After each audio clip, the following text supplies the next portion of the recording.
बिस्मिल्लाहिर्रहमानिर्रहीम। अस्सलाम वालेकुम। सुख की रोशनी के तमाम व्यूअर्स को खुश आमदीद।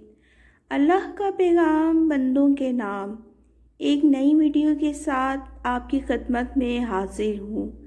आइए वीडियो स्टार्ट करते हैं।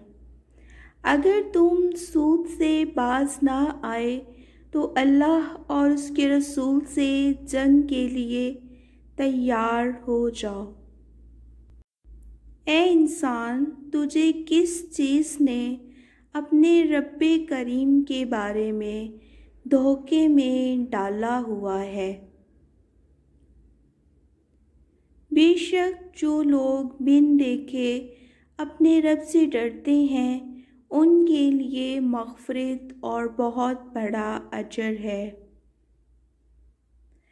और जो मेरे ज़िक्र से मुँह मोड़ेगा तो मैं उसकी ज़िंदगी से सुकून छीन लूँगा। व्यूअर्स, उम्मीद करती हूँ कि आपको मेरी वीडियो पसंद आई होगी। अगर आपने मेरे चैनल को सब्सक्राइब नहीं किया तो प्लीज़ सब्सक्राइब कर लें और बेल आइकन को भी प्रेस कर दें। अल्लाह हाफिज़।